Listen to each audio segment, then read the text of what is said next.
Ang kwento ni Tomby. Ang kwentong ito ay hango sa totoong buhay. Mula ito sa isa nating tagapakinig. Karanasan ito ni Baste.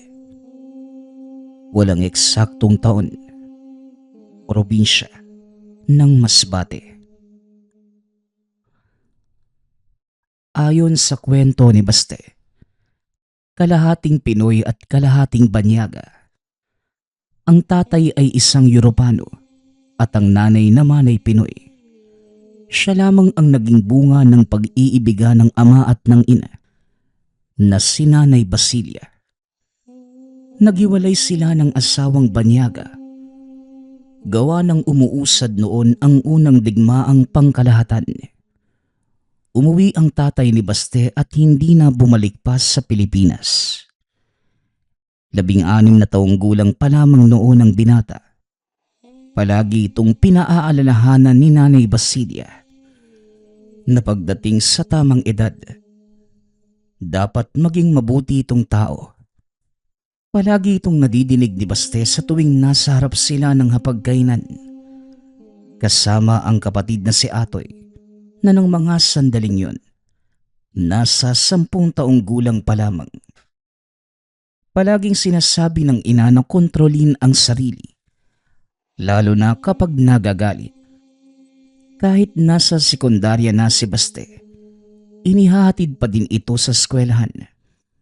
Ngunit ang hindi niya malilimutan, sinabi ng ina na huwag siyang maging hayok sa sariwang laman, karne man ng hayop o ano pa. Naisip tuloy ng binata na may kakaiba sa kanya. Hindi naman niya ito pinagsasabi sa mga kaklase, maging sa malapit na kaibigan na si Tonyo na kapitbahay lamang nila. Baka isipin ng iba na may sakit sa pag-iisip si Nanay Basilia, kaya iba ang pagtrato sa kanya. Literal na mabuting binata naman si Baste. Kahit nga pinapaalalahanan at naligo na siya ng payo, likas na sa kanya ang pagiging mabuti. 3 lamang sila sa tahanan, si Nanay Basilia, si Atoy at si Baste. Ang naging ikalawang asawa at tatay ni Atoy ay isang sundalo na napatay naman sa digmaan. Doon sila nakatira sa Maynila noon. Lumipat sa Masbate dahil dito ang lupang sinilangan ng ina. Ang bahay nila ay may kalakihan, ngunit gawa sa kahoy. 2 palapag, ang ilalim ay bodega, at ang buong taas ay may 2 silid, kusina, sala at may hagdan papunta sa likod at nasa baba ang banyo. Ang pinakapintuan, may beranda at paikot na hagdan, papunta naman sa bukana ng bodega sa ilalim. Hindi hirap sa buhay si Baste. Nakapagpundar si Nanay Basilia sa negosyong pagpapautang. Maliban pa dyan, may pinagkakabalahan din itong iba pang negosyo. Ginawa nitong kapital ang perang iniwan ng tatay niyang Banyaga. Hanggang sa tumuntong na sa 17 taong gulang si Baste, dito niya napansin na mas naging mahigpit ang ina.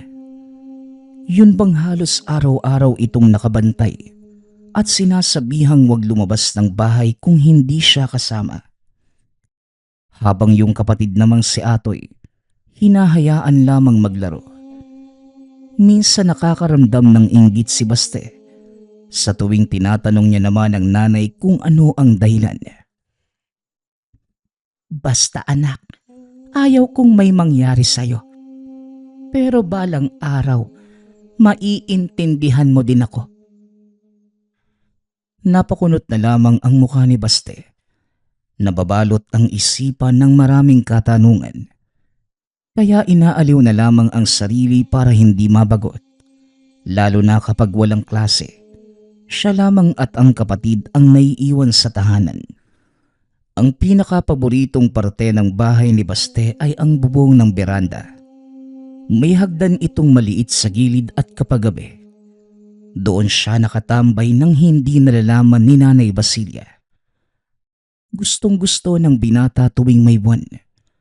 Naaaliw sa hugis at liwanag nito. Pakiwari ng binata. May hatid itong saya sa kanya. Minsan pa nga ay minamasdan lamang niya ito hanggang sa mag-umaga. Nagtataka naman siya noon. Hindi man lamang ito nakakaramdam ng antok sa tuwing nakatingala sa kalangitan. Sa halip, gumagaan pa ang katawan at ang sarap ng paghinga. Naaamoy niya ang halimuyak ng isang bulaklak. Kahit malayo, lumalakas din ang kabog ng dibdib.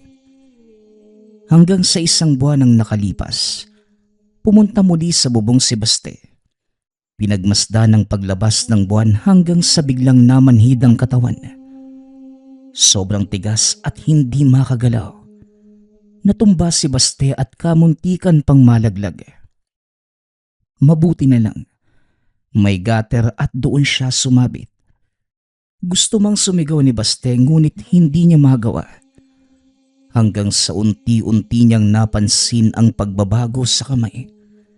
Yung mga daliri ay bumaluktot at humaba. Tapos tinutubuan siya ng maliliit na balahibo. Ilang sandali pa, dito nakagalaw si Baste.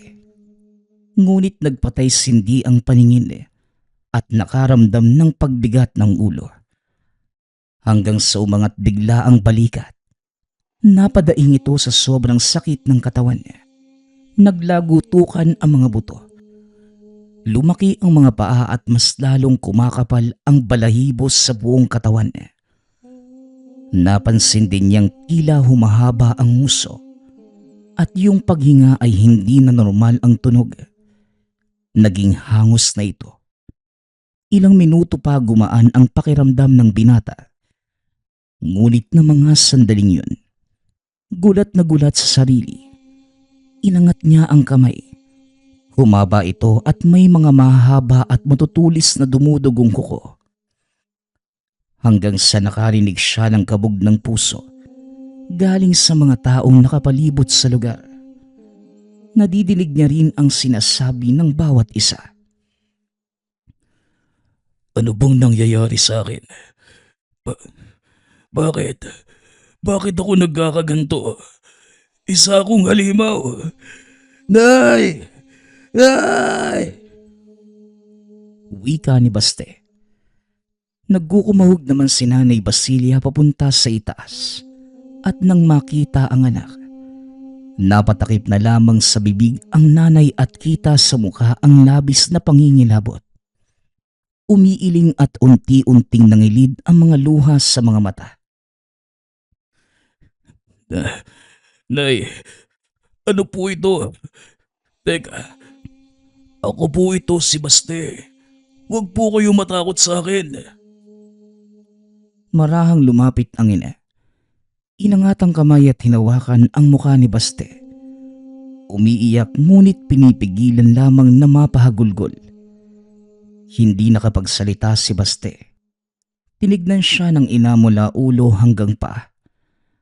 Tumango at sinabing, "Hindi talaga mapipigilan ng pagkakataong ito, anak. Patawarin mo ako. Matagal ko na dapat gustong sabihin sa'yo ang lihim ng pagkatao mo. Kaso baka kasi anong isipin mo sa akin? Kaya gusto kong ikaw na lang mismo ang makatuklas kasabay ng mga payo ko.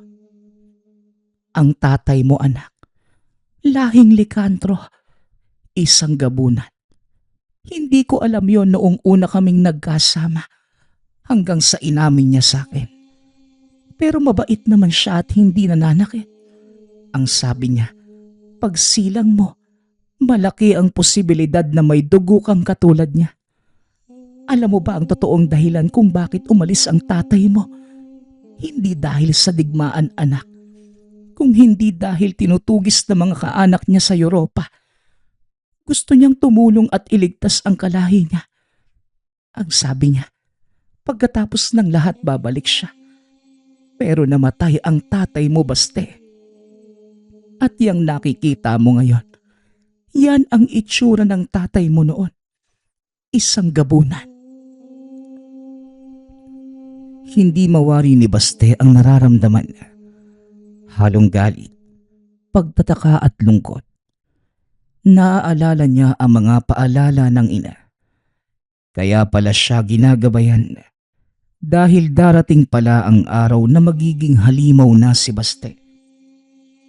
Tumango ang binata at inisip na kapalaran niya ito. Wala itong magagawa kung hindi tanggapin na lamang ang sinasabi ng ina na isa itong lingkantro o gabunan. Niyakap niya ang ina. Gumanti naman ito ng yakap at hindi na napigilang mapahagulgol. Sinabihan siya nitong maging mabuting gabunan. Huwag papatay ng tao, lalo nang huwag kumain ng karne at dugo nito. Yun ang payo ng ama niyang banyaga. Gusto nitong maging katulad niyang normal lamang kung iisipin. Ngunit may tinatago palang katangian. Dagdag pa ng ina, maihahalin tulad na si Baste sa isang aswang. Ngunit hindi ito natatakot sa mga pangontra, maliban na lamang sa tanso at pilak. Ito ang ginagamit para patayin ang isang gabunan. Bakit niyo naman po sinasabi sa akin yan, Nay? Ibig bang sabihin, may papatay sa akin? Kung mamuhay lang ako ng parang normal, pagbabago lang naman ang katawan ko ang meron Tsaka Nay, kailan at anong pagkakataon ba ako maaaring magbago? Nasabi po ba ni tatay sa'yo? Ang sabi ni Nanay Basilia, malakas ang gabunan tuwing may buwan. Ngunit depende kung tititigan ng matagalan. Ito ang nakikita niya sa tatay ni Baste. Kaya din itong magbago kapag nagagalit. Dito na naintindihan ni Baste ang turo ng ina tungkol sa pagkontrol ng emosyon. Ilang sandali pa, hindi na malaya ni Baste na nasaan yung tao na ito. Pag-angat ng tingin sa ina, mas humigpit pa ang pagkakayakap hanggang sa nagmungkahi na si Nanay Basilia na bumaba na sila at baka hinahanap na sila ngayon ni Atoy. Hindi naman na nagsalita pa si Baste. Tumango lamang ito at sumunod sa pagbaba ng ina. Mula ng mga sandaling yon, pakiramdam ni Baste, naging maluwag na sa kanya ang lahat. Naalaman na niya ang dahilan ng pagiging mahigpit ng ina. Hindi na din siya masyadong hinigpitan pa ng nanay. Noong lumabas siya ng tahanan, tanging ngiti lamang ang nakita at sinasabing mag-iingat palagi. Tila may tiwala na ang nanay sa kanya dahil nakitang wala namang nagbago sa ugali ng binata, maliban na lamang sa pagiging ganap na gabunan. Ngunit si Baste, maluwag man sa kanya ang sitwasyon, malaki ang pinagbago lalo na sa pakikitungo sa mga kaibigan. Naiilang na itong lumapit sa sinuman, kasabay ng dapat halos sa lahat ng pagkakataon, kalmado lamang si Baste. Iniiwasang makarinig ng masamang salita. Baka mabati ang atensyon at bigla na lamang magalit. Paano kung magbago ito ng anyo sa harapan ng maraming tao? Kaya naman para ding walang pinagbago. Kung noon ang nanay niya ang mahigpit, ngayon siya naman ang naghihigpit sa sarili. Isang araw, naisama ito ng ina sa bayan, magpapatulong sa pagbubuhat ng bilihin at pag-uwi. Tanghaling tapat na ng mga sandaling yun, habang namimili si Nanay Basilia, may napansin si Baste, isang taong panay sulyap sa kanya. Matanda at nasa kanto ng nakahilerang iba't ibang klase ng tinda. Naisip ng binata na baka naninibago lamang ang tao. Ibang-iba kasi ang kutis ng binata. Kagaya ng nabanggit, lahing banyaga kaya angat ang kaibahan. Ngunit ang ipinagtataka niya, bakit tila may nararamdaman siyang kakaiba sa matanda? Hanggang sa tumitig na ito ng diretsyo sa kanya. Hindi na nakatiis si Baste. Nagpaalam ito sa ina na pupunta lamang sa isang banda at babalik din kagad. Tumango naman ang ina kaya kagad nilapitan ni Baste ang tao. Dito niya napagtantong bukod sa matanda. Para itong ermitanyo. Kaswal ang kasuotan. Mahaba ang balbas. May mahaba din at nakalugay na purong uban na buhok. Kapansin-pansin ang suot nitong parisukat na kwintas at gawa sa kahoy. Walang galang na po. Kanina ko pa po kasi kayo nakikitang panay yung titig sa akin eh. Iba po kasi kumpara sa iba dyan. Para po kasing may ibig sabihin. Kilala ko po ba kayo? Tinignan nito si Baste mula ulo hanggang paa. Ilang sandali pa, lumapit ito sa kanya at inikutan siya na tila inoobserbahan ang buong tindig. Pasensya na. Wala akong masamang balak. Merong kakaiba sa'yo, tama. Huwag kang magtaka dahil malalim at malawak ang kalaman ko sa mga kakaibang bagay. Malakas ang pakiramdam ko, iho. Hindi kagad nakapagsalita si Baste. Nagtaka sa matanda kung paano nito nalaman na may kakaiba sa kanya. Hanggang sa bumulong ito na hindi siya masamang tao at alam niyang aswang ang binata. Dito na nagsalita si Baste. Sinabihan ang matanda na kung ano man ang nararamdaman. Totoo yun. Nakiusap pa ang binata na wag nang ipagsabi sa iba. Hanggang sa napangiti na lamang ang matanda. Nagpakilala ito sa pangalang Fredo. Tama nga ko. Pero ibang-iba ka kumpara sa mga nakita ko. Biro mo, sa merkado pa at halos lahat ata ng aswang, iniiwasan ng ganitong lugar. Parang wala lamang sa'yo ah. Ano bang pangalan mo, iho? Baste po. Bakit niyo naman nasabi na iniiwasan ng mga aswang yung ganitong lugar? Tsaka hindi pa po ako nakakakita ng ibang aswang eh. Maliban na lang po sa akin eh. Maraming bagay na ayaw ang mga aswang. Katulad ng merkado. Ilang sila sa maraming tao maliban na lamang kung sanay na. Madalas akong nandito at ikaw pa lamang ang nakita kong aswang. Kung sa bagay, baka baguhan ka lang. Nakikiramdam lang ako. At teka, maaari ko bang malamang kung anong klaseng aswang ka? Nagulat ito nang sabihin ni Baste na isa siyang gabunan. Kita sa reaksyon ni Mang Fredo na napatigil ito sa paghinga ng panandalian. Kumunot pa ang muka habang hinihimas ang mahabang balbas. Pampihira. Ano? Gabunan ba ka mo? Teka sandali. Dito tayo sa walang makakarinig. Ayan. Nako, alam mo bang sobrang lakas ng isang gabunan? Hindi mo pa natinig ang kwento na ang mga lahi nyo ginamit sa isang digmaan. Sa bagay, nakikita ko sa iyo na napaka-inosente mo. Natatakot na tuloy ako sa iyo ngayon. Hindi ko alam na nagtitimpi ka lang. Kasi ang ibang aswang, kayang-kaya kong kalabanin, kaya kumpiyansa ako. Pero gabunan ka pala. Naku naman, halos kapareho ng amaranhig at lubhang delikado. Pasensya ka na sa abala, iho. Sana wag mo kong biktimahin. Ano po? Naku, ang layo naman po ng iniisip niyo. Hindi po ako masamang tao, no? Normal lang po pero hindi talaga maiiwasan yung mailang. Lalo na po sa katulad nyo kanina. Pero wag po kayong magalala. Wala lang po yun sa akin. Nga pala, nabanggit niyo po yung amaranhig. Ano po ba yun? Makakain ba yun? Hindi nag-atubiling sabihin na matanda na matagal na siyang tumutugis ng mga aswang. Isa na dito ang amaranhig. Ngunit hindi niya kinakaya. Sobrang lakas at walang pakiramdam. Hanggang sa nakipagkaibigan sa kanya ang matanda. Nagtanong ito kung saan nakatira si Baste. Hindi naman itinago ng binata.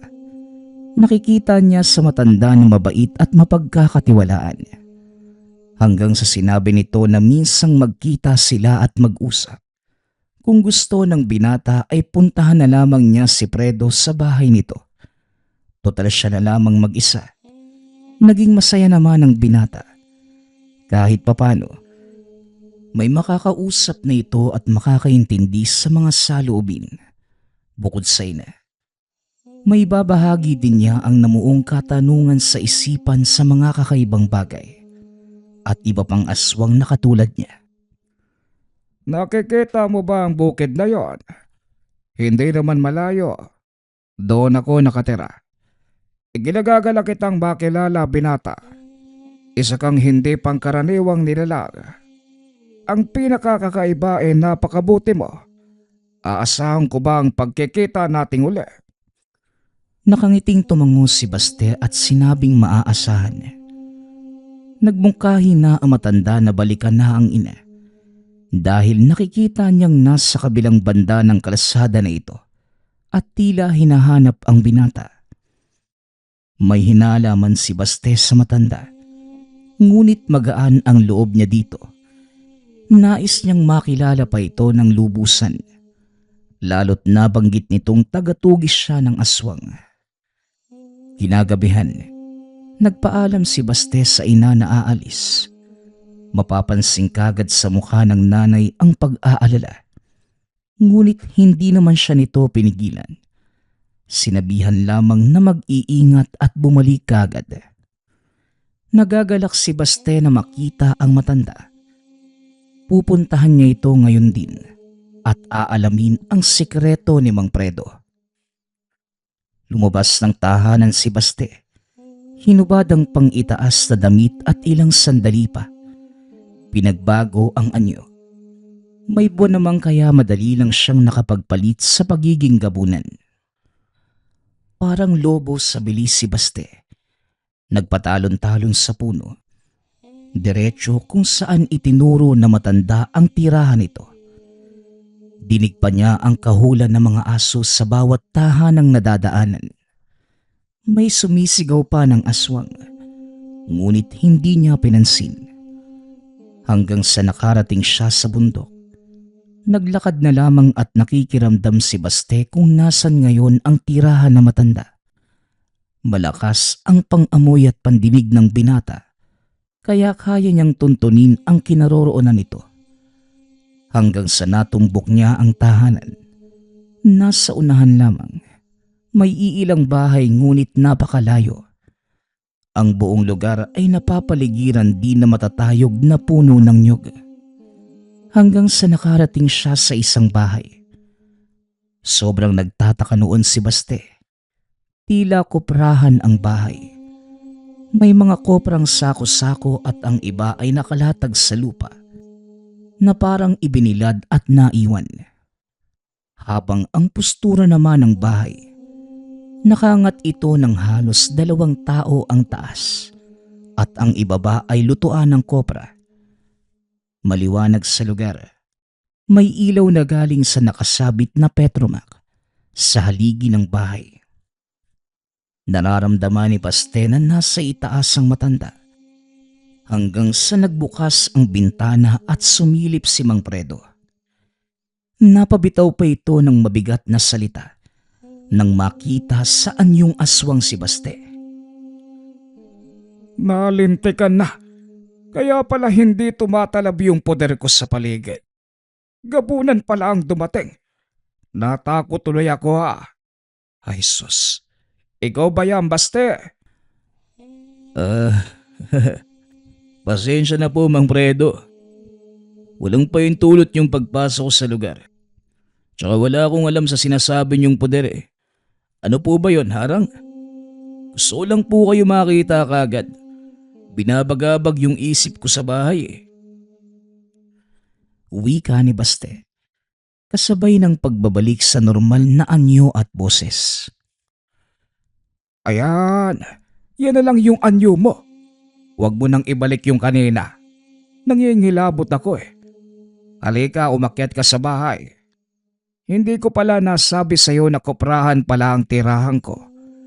Sa akin lang ipinagkatiwala yung lugar at kaya ako madalas sa bayan dahil sa paghahatid ng kopra.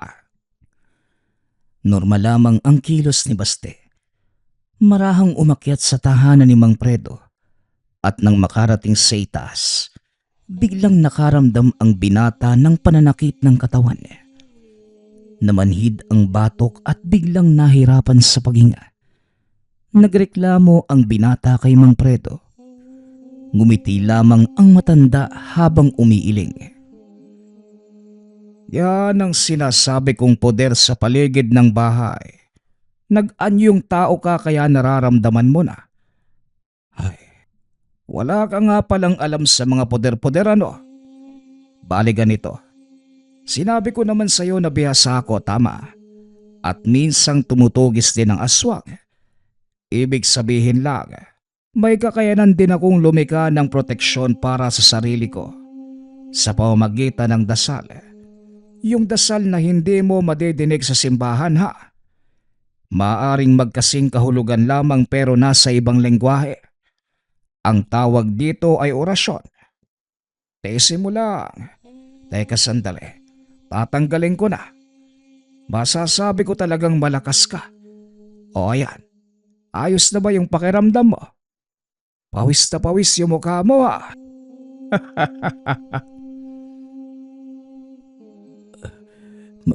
Maluwag na po sa dibdib. Ganun po ba yung mga magagaling sa kaalaman? Di pala to magiging madali para sa mga normal na aswang, no? Siguro, bibigay ka agad yung katawan nila. Nga po pala, balik po tayo sa sinasabi ko kanina. May mga katanungan po ko na gusto kong bigyan ng kasagutan eh. Maliban po sa iba't ibang klase ng aswang, ano pa po ba yung mga kakayahan ng bawat isa? Tsaka, may nakaharap na po ba kayong katulad ko noon? Ay, marami na iho. Marami ka pang dapat malaman at maintindihan. Kung isasalaysay ko lahat sa iyo ngayon, baka abutin tayo ng umaga. Bueno, magsimula na lang tayo sa gabunan. Alam kong may natuklasan ka na sa sarili mo. Ang gabunan iho, isang aswang na ginawang mga alaga noon ng mga hukluban. Alam mo ba ang hukluban? Ito ang kauna-unahang klase ng mangkukulam bago pa dumating ang iba. Galing din sa ibang lugar at napadpad lamang dito. Kaya nitong gumawa ng iba't ibang likido, lason, gayuma at mga nakakamanghang mahika. At katulad mo ang lakas ng hukluban ay galing sa buwan. Kaya naman lumikha sila ng isang nilalang. Nilalang na kaya silang proteksyonan gamit ang mga kaalaman at ritual. Nag-alay ng isang tao at ginawa itong halimaw. Ito ngayon ang kinalabasan ng isang lobo na pinaghalong tao. Likantro ang tawag sa ibang bansa. At sa atin naman, gabunan. Lumaganap ang lahing gabunan iho. Hanggang sa maraming taon na ang lumipas, naging kasangkapan na sila sa digmaan. Malamang alam ito ng sinaunang nakunan mo ng lahing gabunan. Malakas kayo iho. Sobrang lakas dahil sa taglay nitong bilis. Talas ng pag-iisip at pang-amoy. Literal na masasabing isang mabangis na hayop. Kaya nga alaga ng hukluban. Matatalino ang hukluban. Kung anumang kaalaman meron ito, kinakarga niya sa halimaw na katulad mo.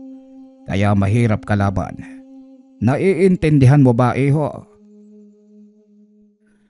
Ngayon pa lamang nalaman ni Baste na hindi lang pala basta-basta lumilitaw ang lahi ng gabunan.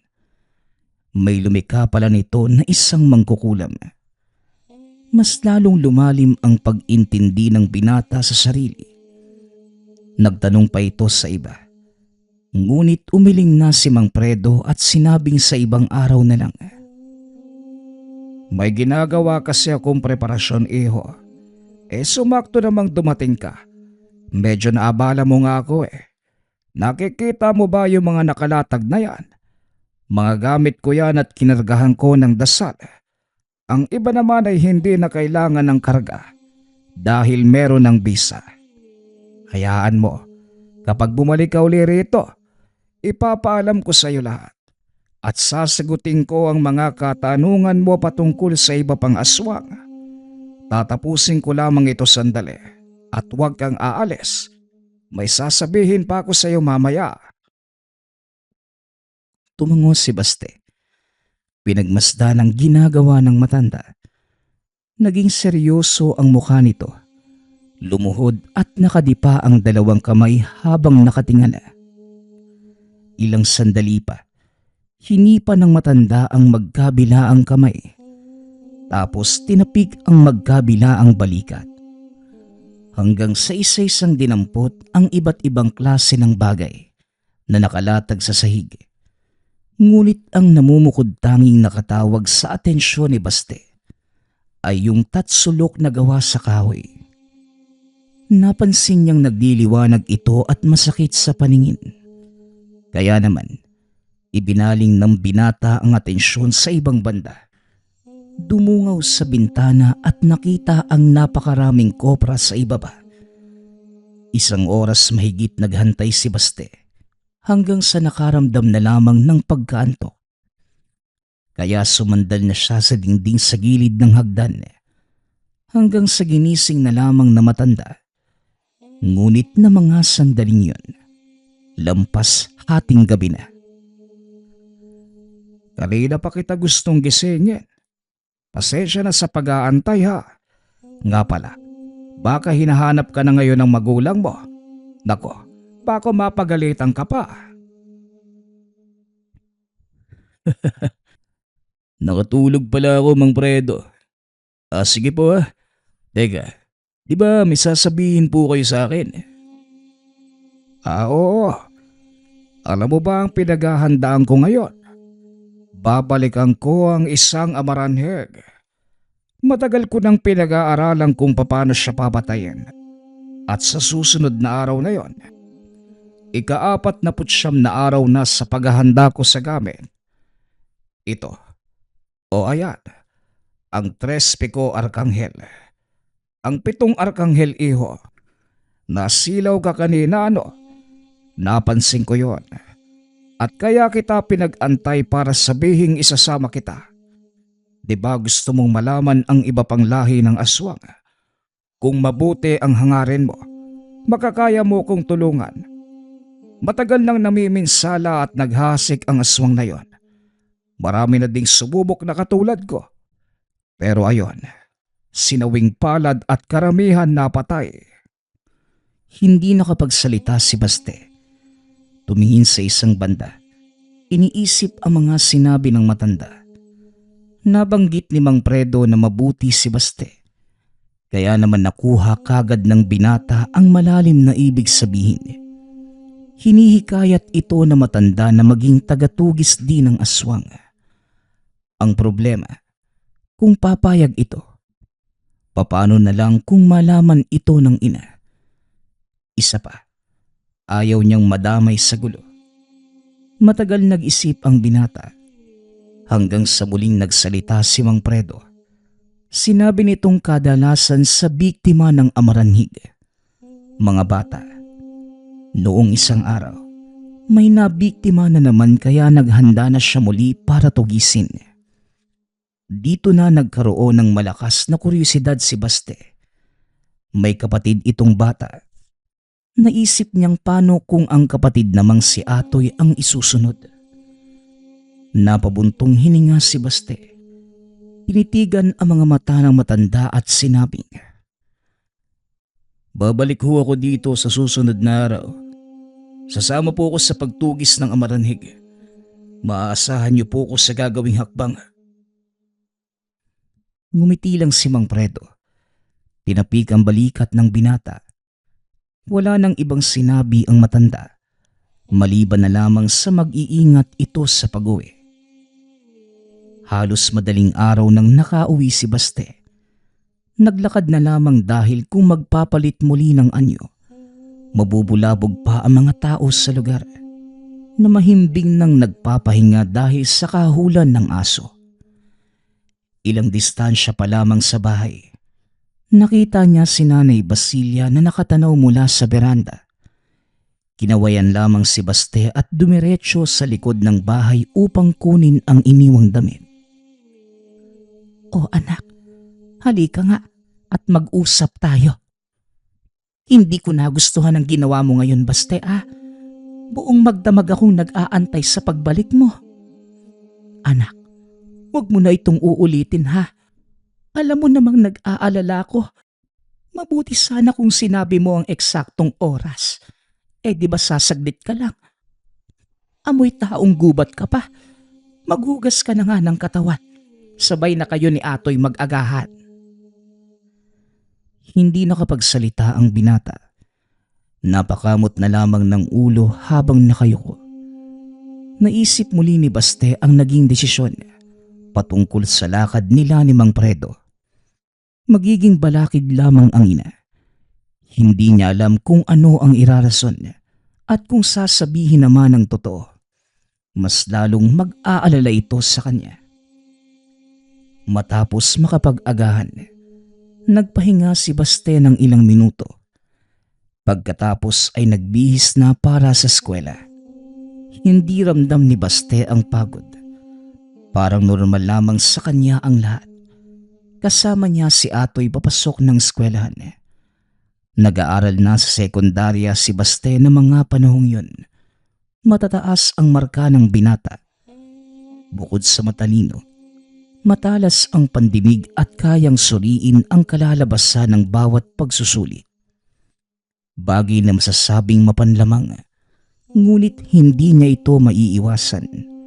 Kahit anong iwas ng binata ay malalaman niya pa rin ang nagtatago sa paaralan. May nakilala itong dalaga. Kaklase na si Carmen. Isang magandang dalaga. Palagi silang tinutukso ng mga kaklase dahil bagay na bagay silang dalawa. Hindi naman may pagkakailang may itsura si Baste. Hindi sila malapit ni Carmen at ilag sa isa't isa. Kapwa nagkakahiyaan Ngunit alam ng binata na mabuti at mabait si Carmen. Kaso nga lang, kung minsan ay weirdo ito, bigla na lamang tutulala at nakatingin sa isang banda habang nanginginig ang mga kamay at pinagpapawisan pa ang noo. Hindi ito pinagtuunan ng pansin ni Baste. Nagkataon sa araw na yon, kapwa sila naiwan sa loob ng silid. Sila ang naatasan sa isang programa sa eskwelahan na kailangang paghandaan. Nalalapit na ang linggo ng wika at gagawa ang dalawa ng isang mahabang talata. Napakatahimik ni Baste. Si Carmen lamang ang nagsasalita at nagbibigay ng ideya. Tango lamang ng tango ang binata. Hindi makatitig sa mukha ni Carmen. Hanggang sa bigla na lang natahimik ang dalaga at muling natulala. Hindi na bago kay Baste ang mga kinikilos nito. Kaya hinayaan na lang. Pero tinapik siya ni Carmen at sinabing, "Baste, huwag kang magugulat sa sasabihin ko sa iyo ha. Aswang ka no? Nakikita ko sa mga mata mo. Maging ang nakatago mong itsura. Pero hindi ako natatakot dahil nasanay na ako. Noon pa man alam ko na. Siguro mula pa ng elementarya, iba na yung tingin ko sa iyo." Wika ni Carmen na nagpalaki ng mga mata ni Baste. Hindi nakapagsalita ang binata at kita sa mukha ang pagkabalisa. "Huwag kang mag-alala. Ako lang naman ang nakakaalam eh. Ako lang din at ang mga magulang ko ang may alam na may ganito kong katangian. Naipatingin na ako sa isang manggagamot. At ayun, bukas daw ang ikatlong mata ko. Sana maintindihan mo kung bakit bigla akong tatahimik. Marami akong nakikita na iba't ibang elemento dito sa loob at labas ng paaralan. Pasensya ka na ha. Nabagabag tuloy kita. Balik na tayo sa ginagawa natin. Yung slogan, kabataan sa susunod na henerasyon ha. Hoy, nakikinig ka ba sa akin?" Tumango si Baste. Sinabi nitong huwag ipagsasabi sa kahit kanino ang nalalaman. Hindi ko ginusto na maging aswang.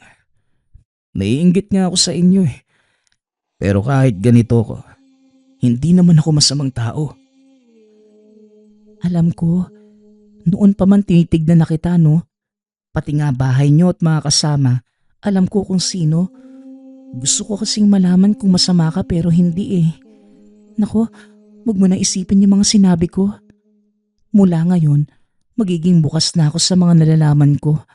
Mga lihim at sayo ko lang sasabihin ha. Total pareho naman tayong may kakaibang katangian. Hindi nagsalita si Baste. Wala itong maisip na isasagot kay Carmen. Nabalot na ito ng kahihiyan.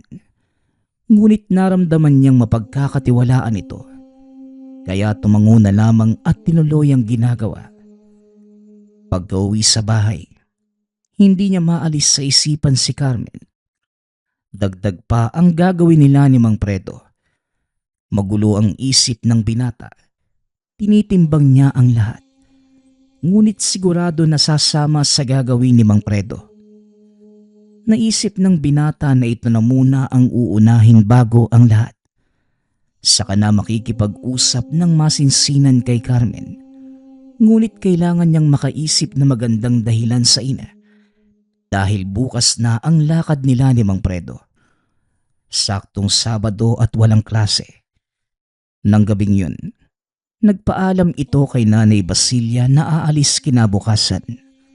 Nirason niya sa ina na gagawa sila ng talata ni Carmen at pupunta sa bahay ng dalaga. Ngunit ang totoo, tutugis ng aswang si Baste kasama si Mang Predo.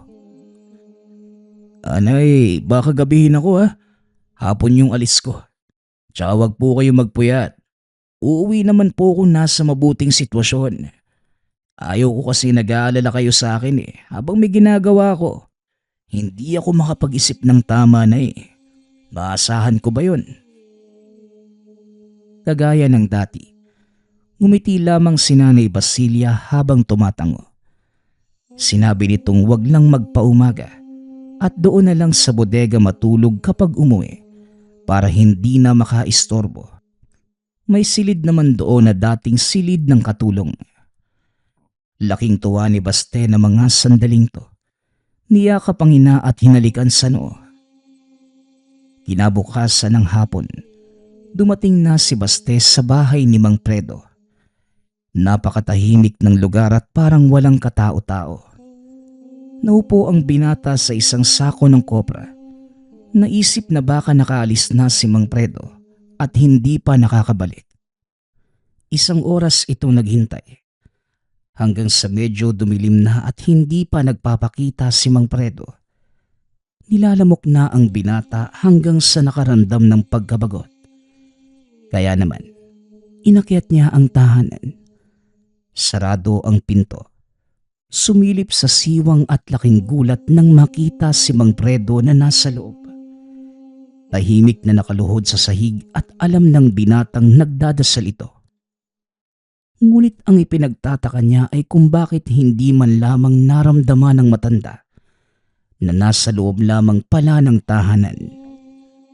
Malayo pa lang, kaya na ni Baste na maamoy ang isang tao at kagad matutunto ng lugar.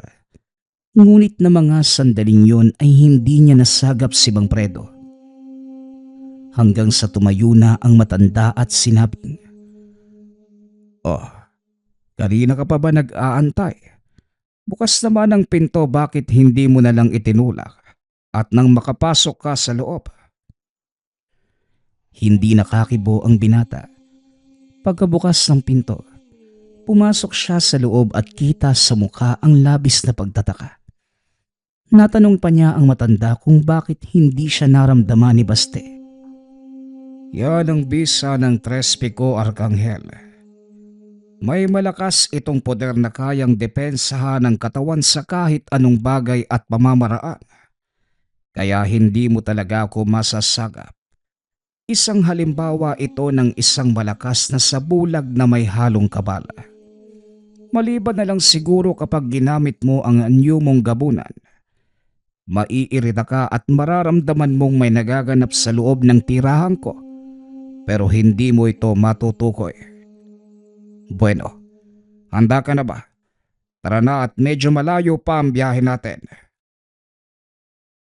Napasimangot ang mukha ni Baste. Naisip na baka matagalan sila dahil hanggang madaling araw lamang ang naipaalam niya kay Nanay Basilia. Nagtanong siya kung gaano ba kalayo at saang direksyon. Sinabi naman ni Mang Predo na sa dulo ito ng Masbate. May lugar doon na may malaking ilog. Sa itaas na bahagi, doon madalas nagpapakita ang amaranhig. 3 lungsod bago makarating sa Esperanza, lugar ng placer.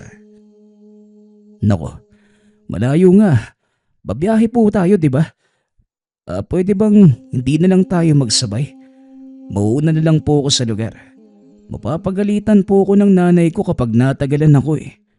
Tingin ko, halos 1.5 oras ang biyahe ano.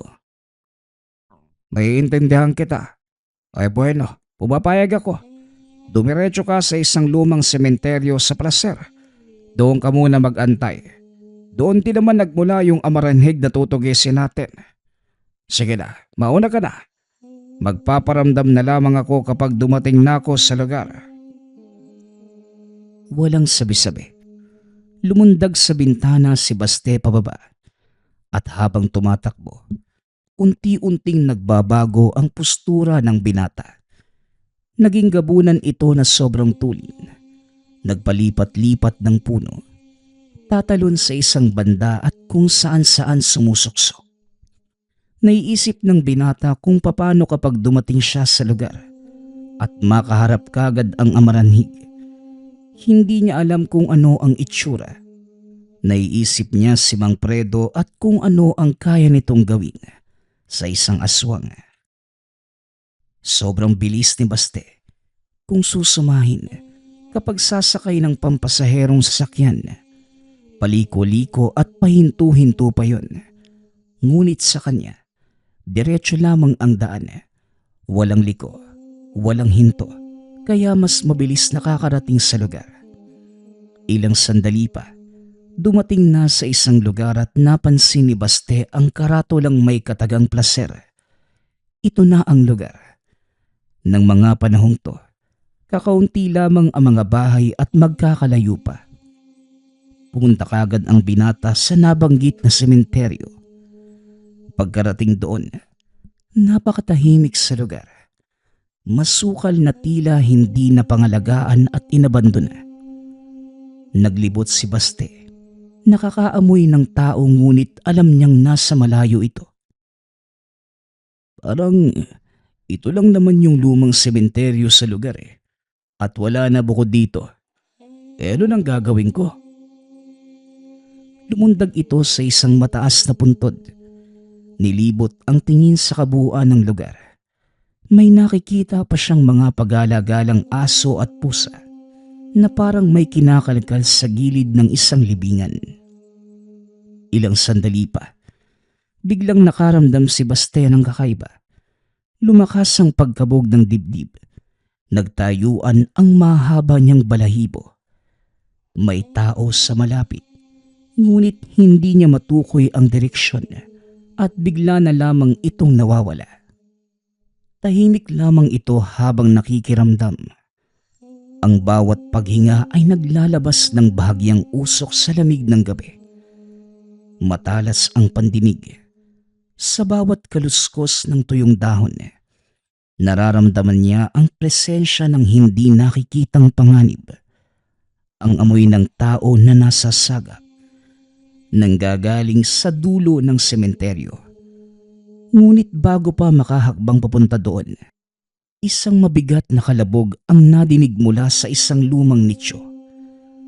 Mula sa dilim, dahan-dahang lumitaw ang isang figura.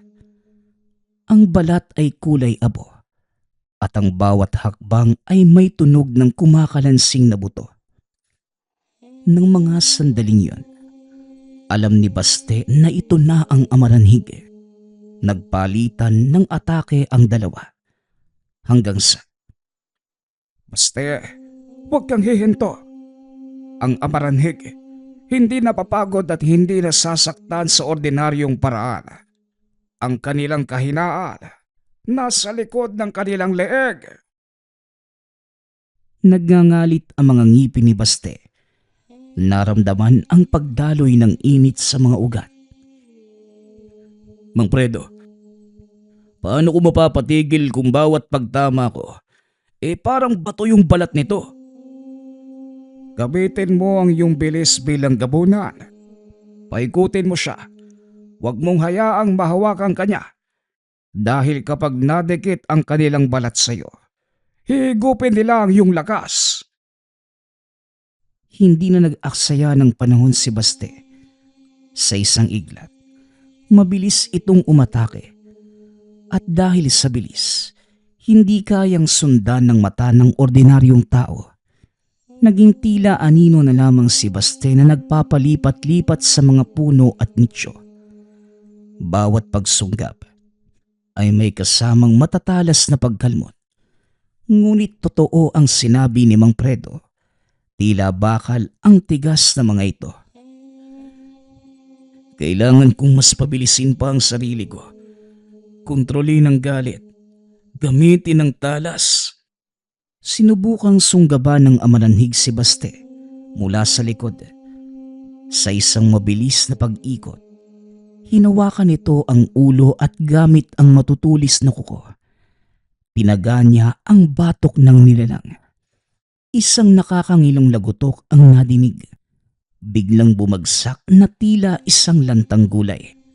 Ngunit hindi pa man nakakapagpahinga ang binata. May dumating pa na isang amaranhig. Baste, kaya mo yan. Yan nga ang paraan. Isa pa. Patayin mo na ang isa pang yan. Nagpatuloy ang bakbakan sa ilalim ng liwanag ng buwan.